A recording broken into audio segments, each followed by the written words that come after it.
Oh, man. The Brandywine River? Is that the one you're talking about? No.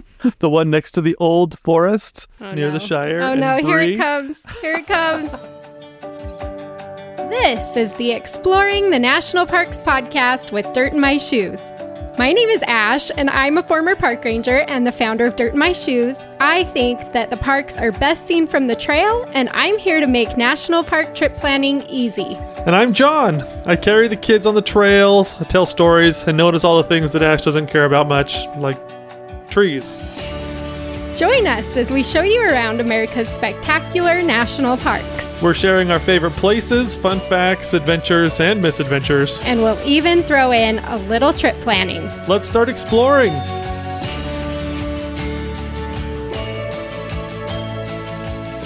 Wow, can you believe that it's practically fall? Woo! I love the fall. My favorite season.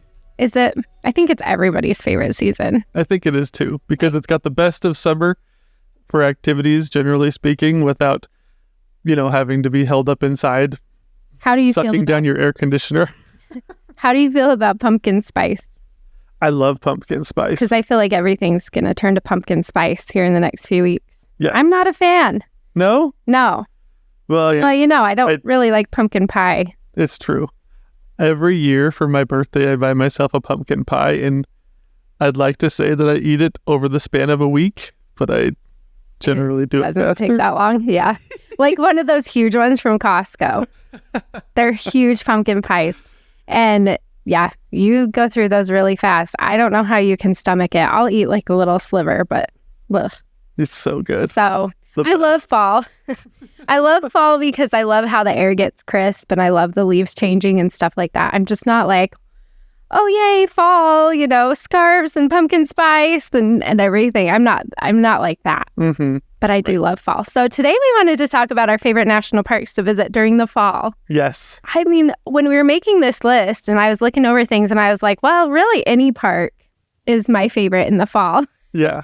Because the crowds die down. Like, it's a really nice time to be in the parks before winter hits. Oh, yeah. It's almost always less busy, more relaxed visit. And there's just some things that you can see in the fall that you can't see other places. Usually the wildlife come out in really cool ways, and the colors just burst out at you. Yeah. So this list, we could have added a lot more parks to this list. So by no means is this like, the all-inclusive list. I feel like we keep saying that. It's like, well, here's some of our favorites, but we have way more. Right, exactly. Well, it's because there's so many parks and all of them have trees. And so if you have a favorite national park that you like to visit that's near you in the fall or something like that, and it's not on this list, just know we love it too, but we couldn't talk about all 63 national parks. No. Here's our top 10. And we're going to breeze through this pretty quickly because a lot of these parks we've already done episodes on or are going to do episodes pretty soon. And so we'll talk through these, but we are going to move along pretty quickly so we can get through all 10. Yes, and I think I do need to go ahead and warn people a little bit because I went off on a slight Tolkien tangent during this expedition going through the national parks in preparation for this. I don't think anyone's surprised by that. So just be prepared. If the park we're discussing is east of the Mississippi, it's going to have a Lord of the Rings asterisk to it. Great. So, well, let's start with one that's not east of the Mississippi. Right. This one, okay, so I mean, I think we can say that the parks east of the Mississippi typically have more trees and more colors. Right. So that's kind of a given. I mean, it's hard to compete with those parks. But I would say for the West, if you're in the West and you want to go to a Western National Park in the fall, my favorite, my top choice is Rocky Mountain. Oh, awesome. It's so great. But why is it your favorite, Ash? Okay, let me tell you why. A, because Rocky Mountain has tons of aspen trees, and aspen trees are my favorite tree. I love aspens so much. Oh, yeah. But in the fall, they all turn gold, and it's like you're hiking down the yellow brick road. Oh. Like, everything is golden. When you're hiking through the trees and stuff, everything has a golden hue. Your face looks gold. Your pictures are gold. Like, everything is gold. It's so true. And so I love Rocky for that. It's just like, it's my favorite thing. And then off in the distance, you hear, I was about to try to make a bugle sound. Don't do it. So that's my B. I think I did A and B. 1 and B. No. B. Elk. Rocky Mountain has so many elk. Yeah. You can see them all the time. Like, even in the we just got back from Rocky and we saw a ton of elk during the summertime. Right. But during the fall, they move down to the lower elevations. And so they're down where it's really easy to get to. And you've got the big bucks with the huge racks just bugling like crazy. Mm-hmm. Oh, yeah. It's so cool. It's magical. And they're just, like, a lot of times I feel like wildlife sometimes you just happen upon them, but never in Rocky in the fall, because they're always just like, here we are. Yes. They're hard to miss. They're so cool. And we have just had so many fun experiences hiking in the aspen trees, the golden aspen trees, and listening to the elk bugle. Yeah. So Rocky is my top choice for a Western National Park. I just think it's fantastic in the fall. Yes, definitely. Okay, moving on. We're going east of the Mississippi. Now, okay, I have to say this real fast. People wonder probably why I talk so much about Lord of the Rings in terms of like national parks. And it's because in his books, he did such an amazing job of describing different locations in the books. As the people travel, they're on a journey. And as we're visiting all these national parks, as you visit the national parks, you're on a journey, and you're going through lots of different places. And so a lot of these different forests that he describes so well have different personalities. And so for this first one that we're going to talk about in the East, it has an awesome personality, and it's Acadia National Park. I love Acadia National Park so much. Yes, it's so beautiful. And now for these Eastern National Parks, I mentioned Lord of the Rings. As I was looking at a map of Middle Earth, and I was like, where would these fall? Like, I was like, oh my gosh, they almost fall perfectly. But Acadia is the only exception. Okay, we're going to talk about some of these other forests in the East, but the first one, Acadia, doesn't really fit because I feel like the attitude or kind of like the beauty of Acadia is more the Grey Havens, but in terms of like a Middle Earth map, it's more Mirkwood.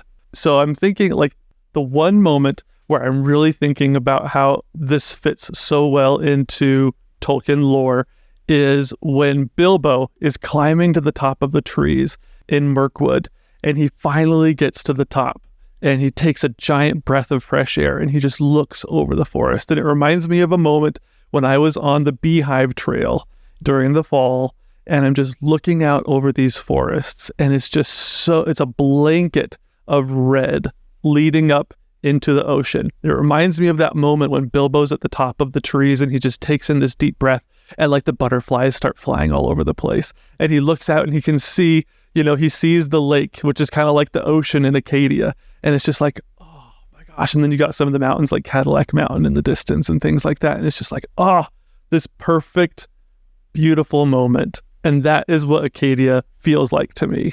And it's awesome. And it's just a beautiful, totally picturesque place.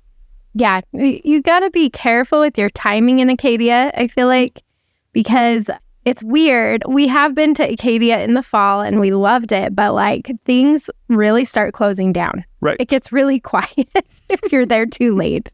Right. Which, yes, you get that beautiful moment, but then you have nowhere to stay. So it's true. I remember when we got there, it was just like, this place, it honestly, in a lot of ways, was almost like a ghost town. Yeah, it clears out mid-October. So if you want to see the fall colors, you kind of still have to be there in October. Mm-hmm. But like things start closing down around Columbus Day. Right. Anyway, so that was kind of weird because I was like, why aren't they staying open for more fall colors? Don't you think people want to come to see this? So yeah, you get the beautiful colors. You get cooler temperatures, like the fog rolling in over the ocean. And it's just magical. Mm-hmm. It really is. It's a Beehive Trail, especially because you're like up on top and just looking out over all the colors. I love that. Yes. And of course, they don't have the same spider problem that Mirkwood had. That's good. I'm trying to remember what Mirkwood even is. But also, you would like this because that's where Legolas is from. Well, Orlando Bloom. From not Orlando Bloom. Just Legolas. Yeah. He would be from Acadia. That's funny. Yeah. So that is a really just fantastic fall park. It is so beautiful. Yes. Although I have to say, so the cruise ships that come through Bar Harbor, because a lot of people want to take cruises during the fall and see all the New England colors. Mm-hmm. That's very popular. Right. My parents have done that and they loved it. Right. So that's normal. And so you do get a lot of cruise ships in Bar Harbor at that time of year. But that doesn't necessarily, I don't feel like it really like makes the park super busy. Because the people who come in on cruise ships, like they don't have their own cars. Right. They usually use the shuttle. Tours or taking the shuttle. Yeah. So yeah, Acadia has an interesting fall vibe, but I am here for it. I love it so much. Oh, it's so great. Okay. We're staying east of the Mississippi. Wow. I'm so excited. Yeah, I hesitate to do this because it's one Lord of the Rings reference after the other. But we can't talk about fall parks without talking about Great Smoky Mountains. Oh my gosh. Yes. The Smokies. They're incredible. So October is actually the busiest month of the year in the Smokies. Everybody wants to go for fall colors. And for good reason, because it is just bursting with color and there's so much to do there. Yeah, I mean, it's a huge park. There's a lot to do. You've got Gatlinburg right outside, which some people just stay there and don't even go into the park. So it's a really interesting vibe, but there's just a ton of people in this area for fall colors. So if you're going to go, you need a good plan because it is super busy. But I mean, the cool thing is because of the elevation changes in Great Smokies, you start seeing fall colors up at the top of the mountains, like mid to end September. And then the colors just work their way down into the valleys. And when it hits the valleys, like that's when you get the deep reds and oranges and everything that is more typical of the area. Right. And so we like to hit it about mid-October or a little bit later so that we can get those valley colors. They're just phenomenal. Oh, it's so great. And Great Smokies is where I started my Middle Earth mapping because of this one fact. So at one point, the Great Smoky Mountains had over 80% of it was completely like clear-cut forested. That's crazy. Yeah. And it just reminds me of that scene when like Merry and Pippin are on top of Treebeard and they walk out, you know, the closer we are to danger, the further we are from harm. Say this where Treebeard says or sees all the cut down trees. He's like, there is no curse in Elvish, Entish, or the tongues of man for this treachery. You know, and all the Ents come out and everything like that. You know, and then they go, mark the Ents are going to war. It's that cool moment, but it's like, so the Great Smoky Mountains still have some of the only old growth forests left kind of in the east.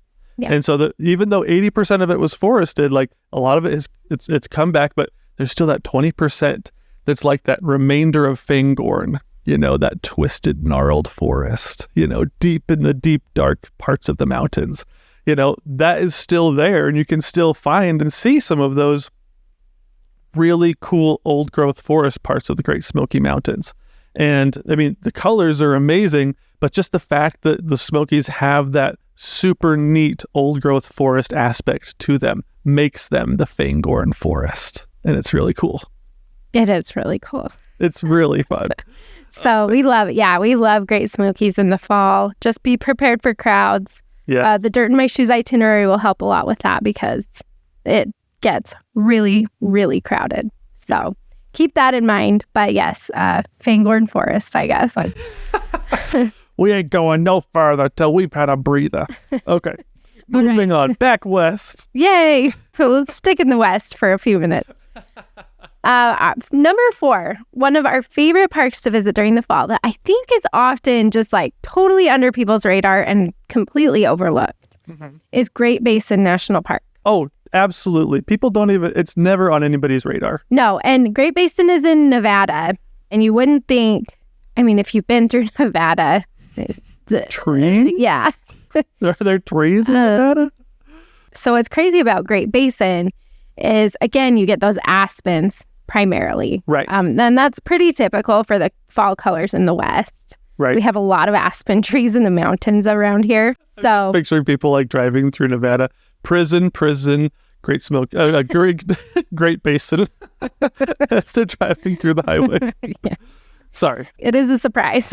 If you drive the Wheeler Peak Scenic Drive, which goes to over 10,000 feet above sea level, and that's what's a surprise because this park has a huge mountain, Wheeler Peak, in the middle of it. Yeah. There's a glacier on this mountain. Which blew me away. Yeah, that you can hike to, and we've done that. But if you drive along the Scenic Drive, you'll get up to 10,000 feet above sea level, and that's where you'll find a bunch of aspens. And it's just beautiful. It's absolutely beautiful. And then you've got like the Alpine Lakes Loop, which is one of my favorite trails in the park that you can hike and just be among those aspens. And then you've got the Alpine Lakes, and the Wheeler Peak is just towering over you. It is so idyllic. It's so crazy. It literally is this hidden oasis in the desert that is just absolutely gorgeous. Yeah. And even driving up to the mountain, driving up to Great Basin, you're like, really? I'm pretty sure Ash was full of it. Oh, you feel that way once you even get into Great Basin National Park. Yeah. Because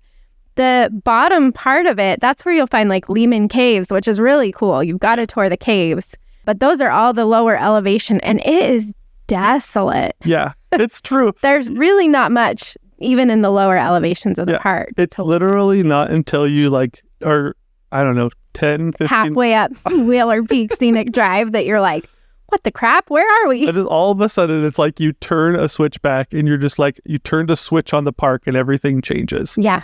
It's like, oh my gosh, this is the one place in Nevada with water? That's not... So trust me on this one. This one is an excellent fall park. I love Great Basin in the fall. The aspens are beautiful. The lake hike is gorgeous. Yeah. You can tour the caves. And it's a big surprise. Oh, the night sky. You've got to see the stars in this park too. And you can see them so well. And in the fall, it's still warm enough to be out there. And they're still doing their ranger programs for the night sky and stuff like that. So this one, like for me, if I could pick one that was just like, bet you didn't think you'd want to go here, it's Great Basin. Oh, yeah. Gotta go to Great Basin. Oh, yeah. Just pops out at you in secret places underneath the earth. The colors pop in the cave. At the tops of the mountains, the colors pop in as the sun goes down. Boom! The stars explode. It's awesome. It is. It's so cool. All right. I'm going to take you on a quick break from the podcast because I want to share something that has turned out to be really fun for me and the family. I'm talking about the free Dirt in My Shoes National Parks checklist. As simple as it sounds, this list of the national parks has become something I really love to look at. Organized by state and with a little checkbox next to each of the national parks, this checklist has become something of an adventure diary for me. With all the national parks listed on one page, it makes it easy to see what adventures I've had and which ones I have to look forward to. After you put yours up, I think you'll find that you have way more invested in it than you originally realized. And it will turn out to be more rewarding than you expected. Try to put it up in a somewhat visible space, because you'll find yourself having conversations that sound like, ooh, do you remember when we went there? That was so cool, let's do it again. Or, when do you think we'll make it there? That sounds like so much fun, let's go there next year. You'll find that it's pretty good at making adventure buddies out of the people that matter most. Besides, you bought those hiking boots for a reason. You might as well get credit for where they've been. To get your own free Dirt in My Shoes National Park checklist, click on the link in the show notes below or go to our website, dirtinmyshoes.com/podcast. Number 5, Zion.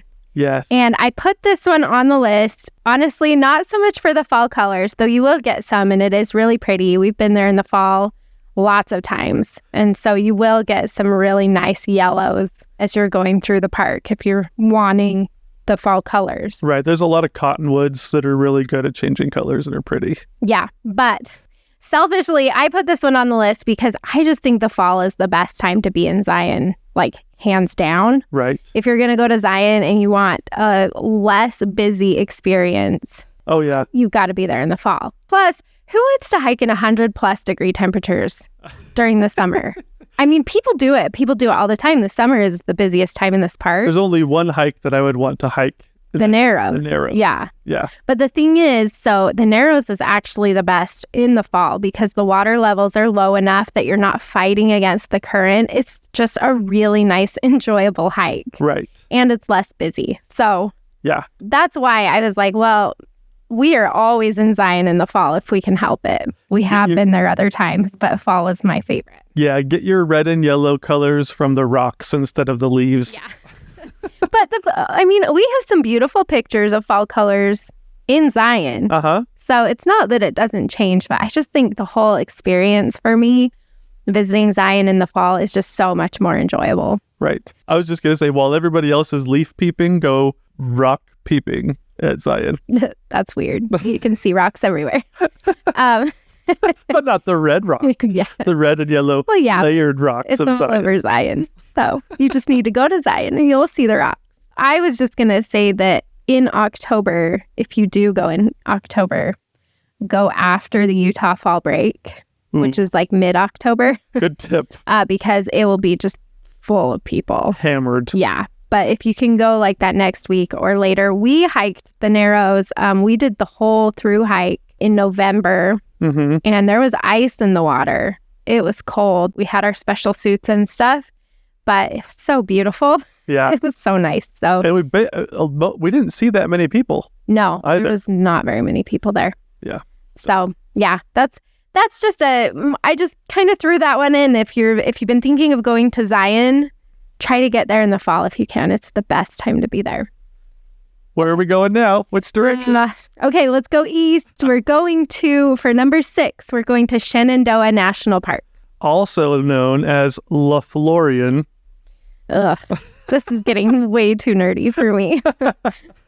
Oh my gosh. Okay, so you got Great Smoky Mountains and Shenandoah. They're connected by, what highway is that? It's the Blue Ridge Parkway. The Blue Ridge Parkway. And Fangorn. Which isn't just a highway, by the way. Yeah. It's its own national park unit. Right, which is so cool. Yeah. And I mean, geez, you could see so many wonderful fall colors. It goes from North Carolina up to Virginia. Yeah. Which is where Shenandoah is. Right. And you could just see so many cool fall colors along there too. But Shenandoah it's amazing. It's so different from Great Smokies because in the Smokies, I feel like the roads are so much more on the low side of the mountains, like on the bottom of the mountains. But on Shenandoah, they've got this awesome road that takes you kind of along the ridge of the mountains along the top. And so you get to see this great sea of trees below you and then just amazing views of valleys below you in so many different places and ways. And it's so cool. And I just love Shenandoah for that reason. I just think you get such a great expansive view. It is cool because you are spending your time in the mountaintops. Mm-hmm. For most of it. It really does. Like the park is long and narrow. And so you really, as you drive that main park road, you are just like up at the top of the mountains, just working your way along the range, basically. Yeah. So it is very different. Oh, it's so cool. And it's got a totally different feel from Fangorn. The trees are totally different. But like in Lord of the Rings, the elves that live there are kind of reason why I think it fits is because the elves kind of like live in these tree houses a little bit higher up and you can see these great views. I don't know, it's just you're at the top of the canopy in the books and in the movies too, and it's just super neat and it's just a lot of fun being at a higher elevation, getting great views. It's just a really fun place to visit. And like you mentioned, it's a long and skinny park and it's a lot of driving, but you get to hike. A lot of the hikes take you to really neat viewpoints at the tops of the mountains. You get to hike at the crest of the mountain peaks, and that's really fun. Yeah. I mean, like the Old Rag hike is super popular there. That one actually needs reservations now. Does it really? It's gotten really busy. Stony Man Mountain. We really like Dark Hollow Falls. And then, like you mentioned, there's just so many overlooks as you're driving. You could spend so much time just bopping from overlook to overlook to overlook to overlook. Mm-hmm. And they all change just depending on where you are in the park. So yeah, it's really unique. And then plus you're not that far from Washington, D.C. So that's really fun. A lot of people like to do both while they're in the area. Right. But yeah, Shenandoah is gorgeous in the fall. And if you're hiking in that area, you've got to be careful because a lot of the trails intersect and they use the blazes along the trail. I have the eyes of a hawk and the ears of a fox. You've got to watch for the different colors of blazes that they paint along the trails to know which trail that you're on. Yeah. As Westerners, I don't know if we'll ever understand the blaze system. For me, I'm always just like, just put up a sign. Then you don't have to paint on the tree, and then I actually know where I'm going. Yes, exactly. A dwarf breathed so loud we could have shot him in the dark. That's me when I'm hiking. Yeah, yes, that's right. Okay, number 7, Grand Canyon National Park, but specifically the North Rim. Oh, yes. Because again, this is kind of one that you wouldn't so much expect fall colors, but the North Rim has so many aspen trees. Yeah. Tons. It's incredible. So the North Rim is like 1,000 feet higher than the South Rim. And so the forests are made up of completely different flora. They're made of totally different. Okay. All of it. Yes, they're made all of it's different. Everything is different. And so the North Rim is this totally different ecosystem, totally separate from the other side of the canyon. But what really was striking to me when we drove through it the first time, and then every time since, is just like, wow, there was a massive wildfire in the North Rim area a long time ago. And the way that the ecosystem kind of works is as the ecosystem in the area recovers from the fire, different trees come back first. So first you'll have the aspens will come in, and later you'll have the evergreens grow back. And so right now, a lot of large sections of the North Rim is in recovery, but it's all aspens. And they're big, beautiful aspens now. Like you said, the fire was a long time ago. But yeah, that one was a big surprise for me the first time. We typically go to the Grand Canyon in the fall almost every year. Mm-hmm. Sometimes the spring, never the summer. Right. If we can help it. But yeah, we love the aspens on the North Rim. They're so beautiful. It's so cool. So that's one that you might not think of, but would be an added bonus to your Grand Canyon trip if you already plan on going in the fall. Although you do have to be careful with that one as well, because the North Rim Road does close down. Right. It's not open all the time, which typically it closes down closer to December. So you've got a good amount of time. But the lodge and the services, the bathrooms, stuff like that, they often close down around mid to end of October. Right. So yeah, if you are going in the fall, you'll want to make sure you time it so that you can be there when there's still like running water and bathrooms for you. Yeah. That's a big deal. It is a big deal. That's for sure. Just wanted to throw that tidbit in there. We have been there after they shut stuff off, like the running water and stuff. You just bring in your own water, and then they have like porta potties. Right. But no services. They don't leave you totally without options. But there was no one working there or anything. I mean, I'm sure someone was there, but it was really quiet and kind of not spooky. When you're walking along all the cabins on the North Rim. It did feel a little bit like a ghost town. Should we be here? Yeah. No, that's exactly how I felt. I was like, I feel like we snuck in here and shouldn't be here. But we don't have a reservation, but we have our annual pass. Yeah. So that's the Grand Canyon North Rim. Let's head back to the east. I feel like we're representing these eastern parks really well in this episode. I think so. I feel like we're doing them justice because honestly, the parks in the east have amazing forests. Yeah, they really do. This one was a surprise as well. Number 8, Mammoth Cave National Park. Yeah. Oh my gosh. This one was a huge surprise to us because when you go to Mammoth Cave, you spend all your time underground. Yeah. I mean, you really think you're just going to be in the cave most of the time. And it's not that big of a park either. No. I mean, it's relatively speaking, it's a really small park. Yeah. And, because it's got 400 miles or so worth of cave. But it's all under. Exactly. On the top, it's got I don't know. It seems like it's 10 square miles. It's not very big. It's not very big. We hiked. So when we were here in the fall, and we've been here a couple times in the fall and the summer and stuff, but I would say the fall is my favorite if you want to hike above the surface of the cave. Which nobody ever does anyways. Yeah. Nobody hikes above the surface of the cave. I feel like we're weird. Are we weird that we do all these things? I don't know. I feel like if you're listening to this podcast, you're probably weird with us, which I really appreciate. But it's like most people just go to Mammoth Cave and see the cave and leave. And we're like, no way, there's so much more to do. They feel there's land. We must hike it. Yeah. So the Green River Bluffs Trail was gorgeous in the fall. Oh my gosh. It was so cool. And it was one of those trails where you're just like, it feels like you're in a tunnel of trees. Mm-hmm. And the colors are so pretty. And every step crunches. There's just leaves everywhere, which I love. I love feeling like that. Yeah. And so that one was a huge surprise for me. But you can do the railroad hike and bike. You can canoe the Green River if the water levels are high enough.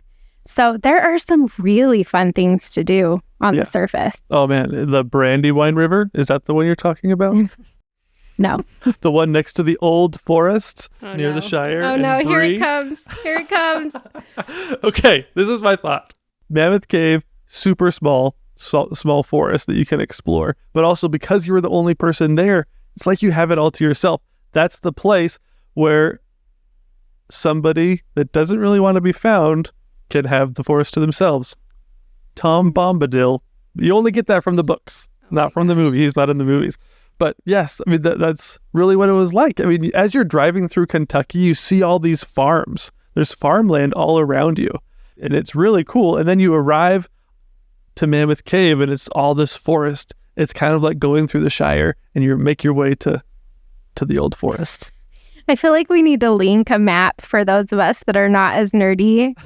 Like link a map of Middle Earth to this podcast episode so that, because I feel like I need a visual. I have no idea what you're talking about. I mean, I kind of do, but I'm not nerdy enough to really get these deep cuts. These deep cuts. These are some deep cuts. Yeah. So we'll link a map to Middle Earth for those of us that are not quite as nerdy as John. Okay. That's a good idea. Okay. So then we can see what you're talking about, kind of, maybe. All right. Okay. I think we're done with the Lord of the Rings references because these last two parks are both in the West. Ash is hoping and praying. Please let us be done of the. Let us go west, young man. Let's go west. Okay, so number 9, Grand Teton National Park. Of course.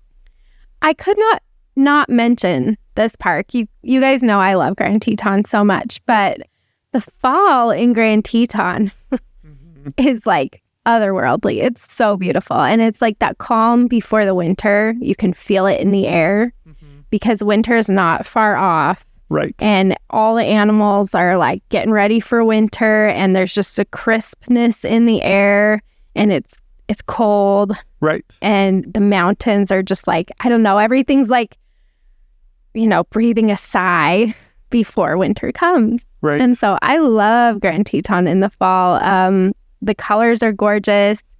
You get, again, a lot of aspen trees. Mm-hmm. So down by like Oxbow Bend, you can get just beautiful reflection pictures of the trees in the water. Right. This last time we were there like the beginning of October last year. Mm-hmm. And the colors were just the best I've ever seen them. Right. What's really cool, though, too, is because it gets a little bit cooler, you also get some really neat fog. Yeah. That kind of rolls in and out, at different times. And the wildlife are out, so you have some really cool, all of the elk and the moose have their giant antlers and racks on, and they're, calling attention to themselves, too. One thing that I thought was really cool this last time that I didn't notice on some of our previous trips was we had kind of driven that parkway at the north. We were driving down from Yellowstone. Yeah. And that parkway, that northern drive was extremely pretty. And we drove it with the windows down for part of it, and it just smelled so good. Yeah. I love that kind of... It's like decaying leaves smell. Yeah. But it's so good. It's so good. Yeah, it was extra beautiful this year, I feel like. The mountains get moody. That's why I like it. Right. Everything's moody in the fall. So Grand Teton in the fall, can't go wrong. I mean, we have gotten snowed on when we visited Grand Teton in the fall in previous years. Like there was one year, it was like mid-September, and we were driving our trailer in the snow up and over like by Togwotee. That was crazy. So that was so crazy. Yeah, it happens. We were camping in the snow, and then we tried to get out of there. But be prepared for anything in Grand Teton in the fall. The mountains get moody. You just never know, but it's a cool feeling. So that's number 9. Number 10. This is kind of a wild card. If you can do it, yes, you got to do it, but maybe not for a first time visit. Definitely not for a first. So yeah. So here we go. Number 10. One of our favorite parks to visit during the fall is Denali National Park. Wild card. It is. It is because the buses that go through the park stop running like in mid-September. Mm-hmm. And so if you can go in early September, you can still ride the buses into the park. I mean, they run a lot fewer buses. Right. And it does get cold. Again, it's just like winter is not far off in Denali. And it can come at any moment. Yeah. But the thing that is so cool, if luck is on your side, is that you can see the northern lights in Denali in September. There's the color. The northern lights are amazing. Yeah. Oh my gosh. Where else can you get that? Honestly. Well, I mean, there are other places. There's other. But Denali is extra beautiful with the northern lights. And it's crazy because, I mean, you're so far north in Alaska. Right. Right? And so the northern lights are just so good up in that area. And they happen pretty frequently, which is nice. It's not like some of those lower parks where you can kind of sometimes see it and sometimes not. Right. The conditions do have to be right. I mean, during the summer, Denali has like 20 hours of sunlight. Yes. And like the sun literally just barely dips and comes back up.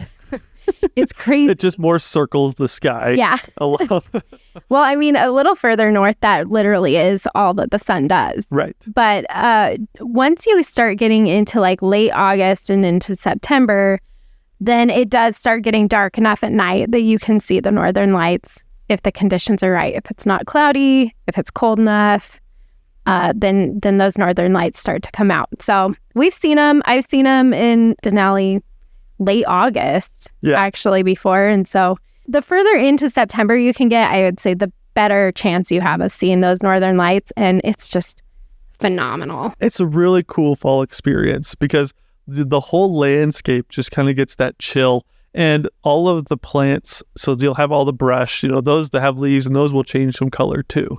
But I don't know, it's just a really cool thing. It's kind of like you're talking about how Grand Teton takes that breath before winter. It's like, okay, here we go. Yep. You got this. The night falls, and then you have the cool Aurora Borealis. But are you ready for the last Lord of the Rings reference? Oh, no, I'm not ready. I have something else to say. Okay. Sorry. I know. I got to get this last thing in.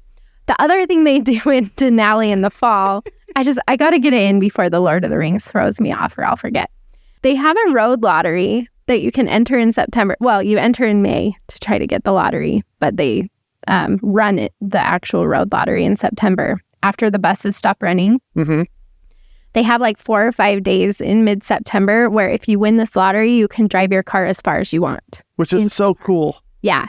So a lot of locals do it. That's kind of their time that they go into the park. Right. I've got friends that live in that area that try for the lottery every year because it's a totally different experience than driving back there on a bus. Right. You get to be in your own car. You get to stop when you see things. You can spend as much time at the different places as you want. Yeah. And so that's another really cool thing that you can do in September if you want to visit Denali in the fall, see the Aurora Borealis, try to win the road lottery so you can drive your own car back there. Like, that is an unforgettable experience. Yeah. I do just want to put that out there. But like later in September, if you like after the road lottery and if you don't win the road lottery, there's not that much to do if you go later than that because the buses aren't running. You can't get very far into the park or anything. You'll have a hard time seeing the mountain from the park. So anyway, just wanted to put that in there. And now I'll turn the stage over to you, John.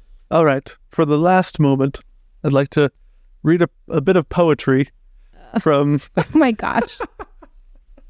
This is a poetry in honor of the Aurora Borealis because those are the colors.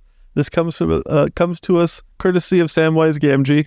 The finest rockets ever seen, they burst in stars of blue and green, or after thunder, silver showers come falling like a rain of flowers. There we go. And what more can we say that just encompasses fall in the parks so well? What an episode. We hope you're able to get out to some of these parks this fall or next fall or any fall, and I hope that you get to see some beautiful colors. Thanks for exploring the national parks with us. Please share, like, and subscribe. And if you need any help planning your own trip, click on over to dirtmyshoes.com. See you next week. Same time, same place. And don't forget to get some dirt in your shoes.